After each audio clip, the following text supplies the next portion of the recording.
Hey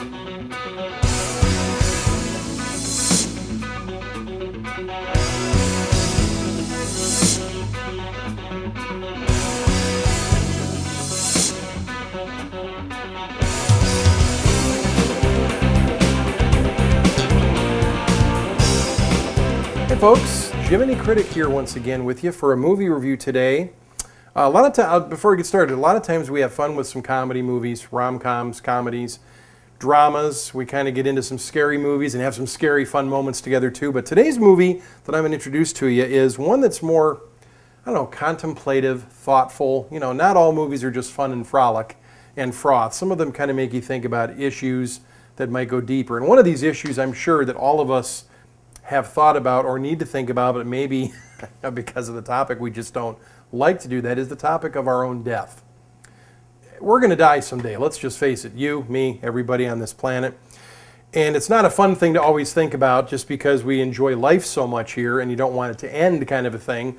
But there's questions. You know, I have my own faith. You probably do too, and I know what I believe in. But there are questions that people have about what happens to you when you die. Is it all over like an animal or a plant and you just kind of go in the ground and there's no more? Is there an afterlife, you know, a heaven and a hell, or just a place where a limbo where people go? Those kind of questions people have been thinking about for centuries and have been debated about. Well, Clint Eastwood, one of our best Hollywood actors and now very good director most of the time, has brought to us a movie called Hereafter. And this movie entitled Hereafter, not a perfect movie by any means. I want to say that right out the front. I enjoyed this movie a lot. I didn't like everything about it, especially didn't care for the ending. Couple little incidents during the movie, but overall I like the movie and it kind of gets you thinking when you watch it. Basically the story of Hereafter is this. Matt Damon would be the most recognizable star that you'd know in this particular movie, and he plays a guy named George. Jay Moore plays his brother, and basically George has an ability because of something that happened to him in childhood and whatever, that when he touches somebody, or if you touch hands or hold hands with him, he can kind of see people in your life that have gone on ahead, that have died, and you may have questions about. That's his ability. And apparently the movie shows that in his younger years, he must have made a living off of this, and at some point in his life, the way Clint directed this movie, is that George just considers this thing that he has. Most people say, man, that's a gift to be able to see things that happen and give people answers and closure to the, about family members that have passed on or friends. What happens to them? Do we see him again? And he has a line in the movie where he says, you know what? It's not a gift, it's a curse.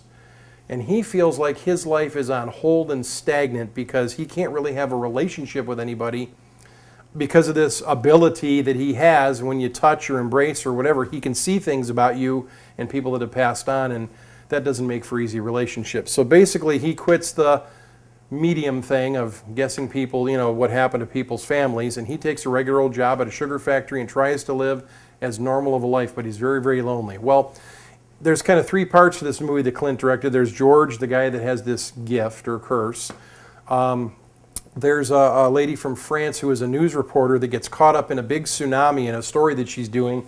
And as far as the movie shows us, she literally dies for a couple of minutes and then gets revived by some paramedics once the water washes down. And she just knows in her head that she saw some things that she didn't think about before while she was, dead from being washed under in the water.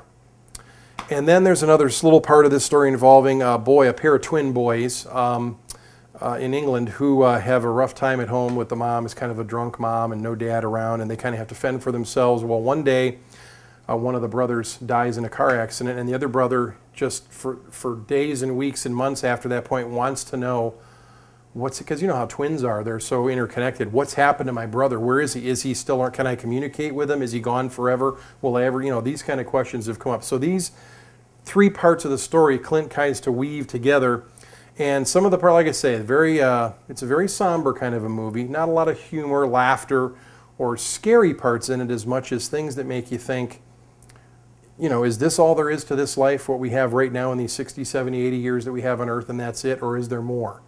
Do the people that we know and love, have they gone on to a better place? Is there a way that we can contact them, etc.? And this movie does, and the thing about it is, it doesn't answer these questions right out, but it kind of just lays out a story of, as far as we can tell, there's much more to this life than just this life right here on earth. And I think that's one of the things about this movie, Hereafter, that I like. Now, it didn't agree with my personal theology or any of that stuff. I just like the fact that it kind of took the subject of death seriously and what happens to us. Now, liked the movie mostly, but a couple of problems. Didn't like how the movie ended for the most part. Wasn't pleased with that. A couple little scenes. I just think you better take time to check out for yourself. Now, if you don't like movies that are slow-paced, kind of quiet, not noisy, not quickly edited and chopped up, you're not going to enjoy this movie Hereafter. But if you want a thought-provoking, interesting time that you can discuss with someone after the movie's over, Hereafter might be the movie for you. So I'm going to recommend that you go check out Clint Eastwood's new movie starring Matt Damon called Hereafter.